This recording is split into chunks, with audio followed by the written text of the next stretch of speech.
Oi pessoal, meu nome é Cecília Brustolini e esse é a Mundo que Fiz. Na aula de hoje nós vamos falar sobre indução magnética. Então eu vou começar falando sobre o fluxo magnético, depois lei de Lenz, lei de Faraday e depois eu vou falar sobre transformadores. Então vamos começar pelo fluxo magnético, que é representado por essa letra. O fluxo magnético ele vai surgir quando nós temos um ímã em relação a uma espira. Então, digamos que isso aqui seja uma espira e aqui eu tenho um ímã. Digamos que a parte norte está virada nesse sentido. Sempre vai sair linhas de campo do norte para o sul, não é? Então, várias linhas de campo vão estar saindo aqui do nosso norte. Essas linhas de campo, elas vão atravessar, então, a nossa espira. Isso é o que nós chamamos de fluxo magnético. Então, o fluxo magnético, ele pode ser calculado como B, que é o campo, o A, que é a área da espira, vezes cosseno do ângulo. Esse ângulo, ele é formado entre... Aqui está a nossa espira. Então, nós temos aqui uma normal, ó. Então, a normal, ela sempre vai ficar perpendicular à nossa espira. E o campo, então digamos que o campo está nesse sentido também. Então, ó, a normal e o campo estão fazendo um ângulo de 0 graus. Então, significa que todo fluxo vai passar por aqui. Agora, se eu fizer um de 90, então aqui é a normal e aqui o campo está vindo nessa direção.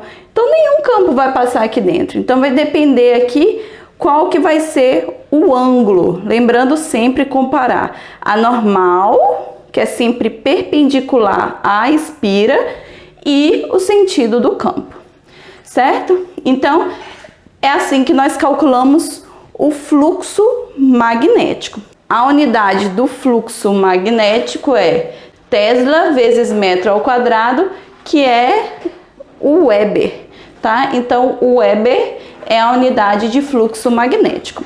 Gente, sempre quando nós temos aqui, então, uma variação de fluxos, nós vamos gerar uma corrente nessa espira. Isso que nós temos é a lei de Faraday. Então, olha só. Então, se eu tenho a espira e um ímã com o norte voltado para cá. Então, se eu pegar e mover o ímã, eu estou aumentando as linhas de campo que estão passando por aqui, não é? Então, na lei de Faraday diz que se eu tenho, então, uma espira e um ímã com a parte norte voltado para cá, e eu aproximar, então, esse ímã da espira, mais linhas de campo vão estar passando dentro da nossa espira, não é? Para isso, vai gerar uma corrente induzida. A corrente induzida é tal que se opõe à variação de fluxo. Então, por exemplo, se eu estou aumentando o fluxo que está passando aqui dentro, então a corrente vai ser no sentido de formar um campo oposto a esse aumento de fluxo. Então, olha só, aproximando o ímã, então eu estou aumentando as linhas de campo que estão passando aqui. Então, eu tenho que gerar um campo no sentido contrário. É como se está aumentando o campo para cá, eu tenho que fazer no sentido contrário para ele voltar ao que era antes. Então, se aumentar o fluxo, eu vou gerar uma corrente induzida que o campo vai estar no sentido contrário. Então, nós podemos usar a regra da mão direita. Lembra que o dedão é a corrente e o restante dos dedos é o campo. Então, se o campo está no sentido da esquerda para a direita e está aumentando, então eu preciso de um campo ao contrário. Então, o campo tem que vir no sentido contrário. Então, a corrente vai ter que fazer isso daqui, ó. Então, no caso, a corrente vai ter que fazer assim, certo? Então, a corrente, digamos que esse lado aqui está para trás e esse lado aqui está para frente, tá? Então, é a espira dessa forma aqui, ó. Então, se o campo tá para cá, a corrente está nesse sentido aqui, ó. A corrente induzida. E se fizer ao contrário, tá aqui, ó, eu vou afastar. Se eu estou afastando, eu estou diminuindo as linhas de campo, né? Estavam todas aqui, de repente eu estou diminuindo as linhas de campo que passa aqui dentro. Se eu estou diminuindo e eu quero do jeito que estava antes, eu preciso fortalecer. Então vai gerar um campo no mesmo sentido. Então o campo continua tendo que ser da esquerda para a direita. Então agora, ó, o campo tem que estar assim. Então vai gerar uma corrente nesse sentido, tá? Então aqui, ó, do mesmo jeito, como se esse lado aqui estivesse para frente, desse jeito, então a corrente ela vai ser ao contrário, ó. Então a corrente induzida vai ser ao contrário. Então, gente, sempre que tiver variando, vai surgir uma corrente induzida que se opõe à variação do fluxo, certo? Então, se eu mover os dois assim, ó, tô movendo os dois, mas os dois estão movendo, só que a distância entre eles não muda, não é? Então não gera corrente. Ou se eu estiver simplesmente segurando assim, não gera corrente, só vai gerar corrente se tiver uma variação de distância entre a espira e o ímã. É assim que funciona um gerador. Por exemplo, eu quero fazer uma energia que não é elétrica se transformar em elétrica. Então, por exemplo, energia eólica. A energia eólica vai ter que girar a turbina, não é? O vento vai girar uma turbina. Essa turbina lá dentro vai ter um gerador. Esse gerador tem uma bobina, não é uma espira, mas uma bobina, e um ímã que vai ficar variando as distâncias. Então vai converter a energia, no caso cinética, em energia elétrica, certo? Então vamos continuar aqui. Nós temos também a lei de Faraday. A lei de Faraday, nós vamos analisar a força eletromotriz, né? Que nós já vimos força eletromotriz, só que em um circuito. Aqui nós vamos ver quando tiver uma variação de fluxo. Então ele vai gerar uma corrente, então eu posso encontrar também qual que é a força eletromotriz. A força eletromotriz induzida aqui, então vai depender da variação do fluxo em um determinado tempo. E a fórmula ela é negativa, porque sempre está se opondo à variação do fluxo, tá? Então ela sempre se opõe à variação do fluxo. Nós podemos também obter os dados por um gráfico. Quando tem esses gráficos, nós temos que ver a variação do fluxo. Onde tiver variação, nós vamos sim ter corrente e ter força eletromotriz.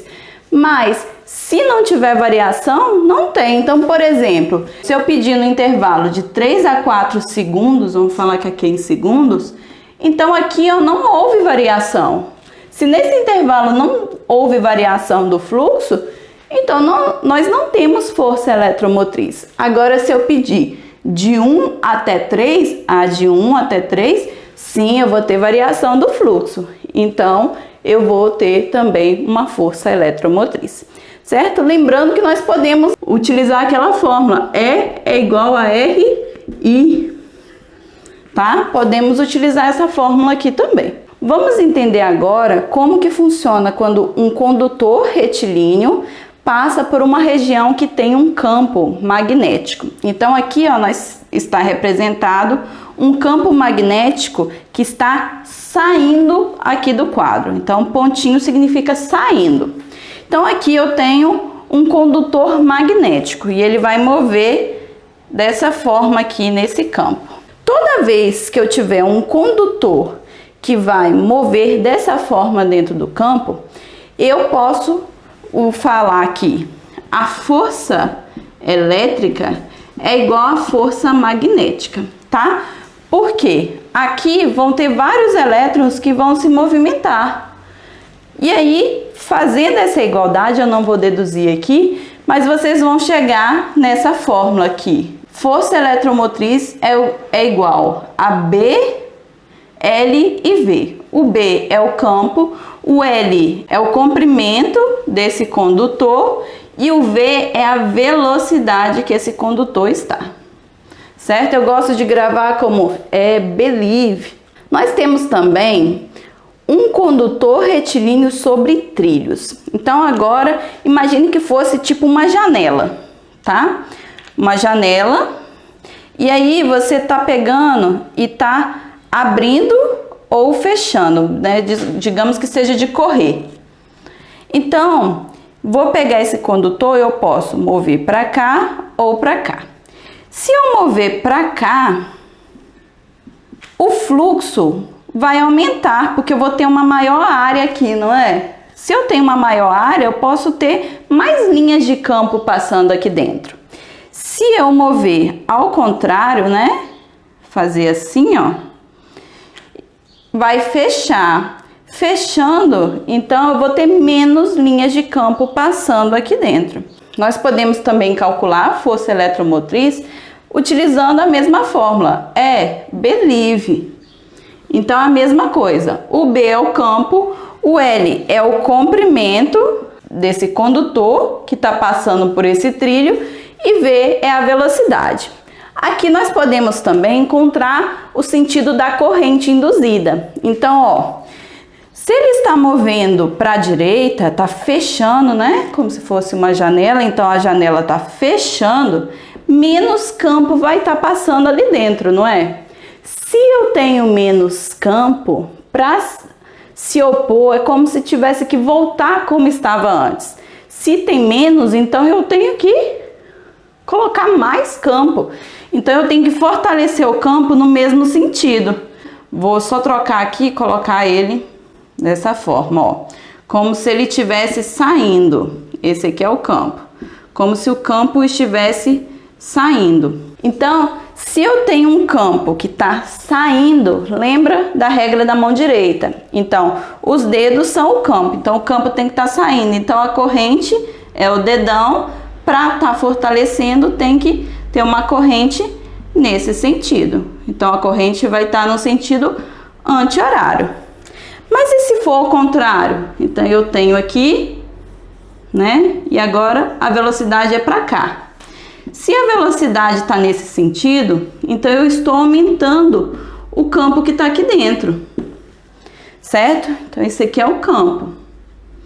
Se eu estou aumentando as linhas de campo que estão aqui dentro, então para se opor, eu tenho que diminuir. Lembra? Se eu aumento, tem que diminuir. Então, o campo tem que ir no sentido contrário.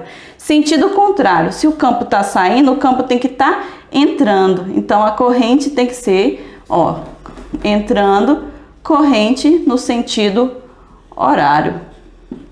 Se o fluxo aqui do campo está aumentando, eu tenho que fazer um campo no sentido contrário, para fazer como se ele diminuísse. Se o campo está diminuindo, então eu tenho que ajudar a fortalecer ele. Então tem que ser um campo no mesmo sentido, certo? Vamos ver agora os transformadores e eu já volto.